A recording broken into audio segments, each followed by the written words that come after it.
আইন উপদেষ্টা অধ্যাপক ডক্টর আসিফ নজরুল অন্তর্বর্তীকালীন সরকারের প্রধান উপদেষ্টা হতে চেয়েছিলেন। জাতীয় নাগরিক পার্টি এনসিপির মুখ্য সমন্বয়ক নাসিরউদ্দিন পাটোয়ারীর এমন বিস্ফোরক মন্তব্যের পর বিষয়টি এখন টক অব দ্য কান্ট্রি। তার এই বক্তব্য ঘিরে কৌতূহল সৃষ্টি হয়েছে রাজনৈতিক মহলে। মঙ্গলবার বিকেলে রাজধানীর জাতীয় প্রেস ক্লাবে এক গোলটেবিল বৈঠকে নাসিরউদ্দিন পাটোয়ারী বলেন, প্রধান উপদেষ্টা হতে চেয়েছিলেন আসিফ নজরুল, এখন তার কোর্টে বল গিয়েছে, দেখা যাক তিনি কেমন খেলতে পারেন। এনসিপি এ গোলটেবিল বৈঠকের আয়োজন করেছিল। আসিফ নজরুলের দায়বদ্ধতা রয়েছে, বিচার এবং সংস্কার তার কোর্টে গিয়েছে, এখন দেখি আসিফ নজরুল কত বড় কোর্টে বল খেলে। হয়তো প্রধান উপদেষ্টা হতে চেয়েছিলেন। তার এমন বক্তব্যের পর অন্তর্বর্তী সরকারের আইন উপদেষ্টা আসিফ নজরুলকে নিয়ে তুমুল আলোচনা শুরু হয়। বিষয়টি নিয়ে রাজনৈতিক মহলে চলছে চুলচেরা বিশ্লেষণ। আসলেই কি তিনি প্রধান উপদেষ্টা হতে চেয়েছিলেন, নাকি এটি নিছকই নাসিরউদ্দিন পাটোয়ারীর নিজস্ব বক্তব্য, তা নিয়ে অনেকেই সোশ্যাল মিডিয়ায় লেখালেখি করছেন।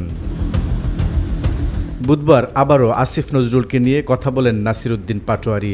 রাজধানীর বাংলা মোটর রূপায়ণ সেন্টারে আয়োজিত সংবাদ সম্মেলনে তিনি জুলাই সনদে স্বাক্ষর প্রসঙ্গে বলেন, আইন মন্ত্রণালয়ের ওপর আস্থা নেই, আসিফ স্যারের ওপর আস্থা নেই। কমিশন ড্রাফট আকারে যখন হাজির করবে আমরা সেটা পড়ব। যদি দেখি জনগণের সব আশা আকাঙ্ক্ষা এবং গণ অভ্যুত্থানকে প্রাথমিক ভিত্তিমূল ধরে নেওয়া হয়েছে, তখন আমরা স্বাক্ষর করব। আসিফ নজরুলকে নিয়ে ফেসবুকে একটি পোস্ট দেন গণ অধিকার পরিষদের সাধারণ সম্পাদক রাশেদ খান। তিনি প্রশ্ন তুলেন, আসিফ নজরুল কার কাছে প্রধান উপদেষ্টা হওয়ার প্রস্তাব করেছিলেন? রাশেদ খান বলেন, অথচ ৫ আগস্ট হাসিনার পতনের পর বর্তমান রাষ্ট্রপতিকে বহাল রেখে ডক্টর মোহাম্মদ ইউনূসকে প্রধান করে অন্তর্বর্তীকালীন সরকার গঠনের প্রস্তাব দেন নাহিদ ইসলাম। এমন একটি ভিডিও সামাজিক যোগাযোগ মাধ্যমে এখনও আছে।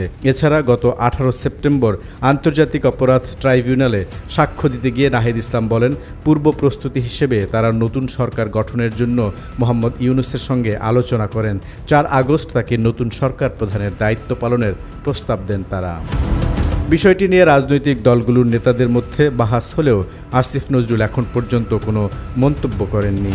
সরকারের তরফ থেকেও এ বিষয়ে কোনো বক্তব্য আসেনি।